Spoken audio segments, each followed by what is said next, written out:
British Imam after the Imam threatened that, quote, Sharia law is coming to a place near you. And I don't want your Sharia law, and neither does anybody in Great Britain that has a brain. You will have no choice, in fact, Sean. It's coming to a place near you. It's coming to a place near you. So you're threatening to come and get me, is that what you're saying? I'm saying that the Sharia will be implemented in the whole world one day. This is the promise of the that's Messenger what you want. You want that. Thank you. You answered my question. You want a worldwide Islamic caliphate. Of course we do. You want a worldwide Islamic caliphate. Alhamdulillah. And you want Islam to rule the world. This has been promised by the Messenger Muhammad. And infidels should be destroyed and done with. Infidels, goodbye. You will be liberated from the shackles of man-made law. Let me tell you something. I don't need to be liberated by Islam. I'm a Christian. And Charles Krauthammer, author of Things That Matter, it's been on New York Times bestseller list, I think, before I came to Fox 12 and a half years ago, joins us. Nice to see you, Charles. I'm fine. How are you? I'm very well. All right, Charles, Sharia law is coming to a place near you. Just bravado, or do you think he believes it, or is it a real threat? It's both. It's all three. I'm sure it's bravado. I'm sure he believes it. I mean, I do think sort of the essence of what's happening when we confront either Al-Qaeda or ISIL is that they do have a messianic impulse. And I would apply that to the regime in Iran, which is, apparently more civilized, and it contains itself in public. It pretends to be pragmatic. But these are people who believe in the end of days, and that what they're doing, the cruelty, the threats, the conquests, are going to hasten the end of days.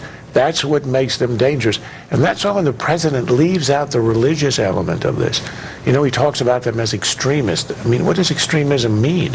There's all kinds of extremism. This is a specific type of extremism. It's an element, it's a wing of, perhaps small, but nonetheless determined one of a great religion. And when you are propelled by religion, the belief in the Almighty, that gives you a power and a determination that is unusual. It's not the run-of-the-mill enemy.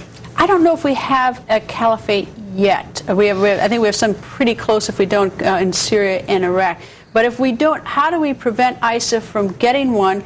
And if they do get one, then what? What does that mean? I don't think they can and they will hang on to it for two reasons.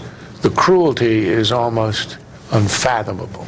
There's a story today, I believe in the Wall Street Journal, about what they have done in Mosul, to the point where the Sunnis in Mosul, who welcomed ISIS because of the way the Shiite army of Maliki had treated the Sunnis, they were happy to see the Shiites scattered.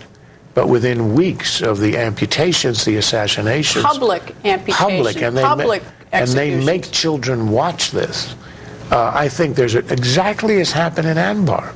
One of the reasons you had the Anbar awakening, one of the reasons we won the war in Iraq and ended the civil war was because the Sunnis in Anbar turned against Al-Qaeda in Iraq. And that, I think, is likely to happen again if we keep on the pressure. The different dimension here, I think, is the money. They are filthy rich, and it's just pouring in over the transom. Does that change the dynamic? It does. They are now the first terrorists ever who don't rely on money from the outside.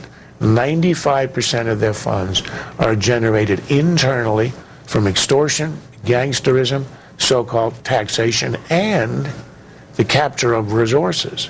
They actually sell oil in northern Syria with the connivance of Assad, which shows you how Assad is playing a double game. So they are self-financed, which has never happened before, and that makes them a major threat. So the cruelty alone is not going to defeat them. They need pressure from the outside.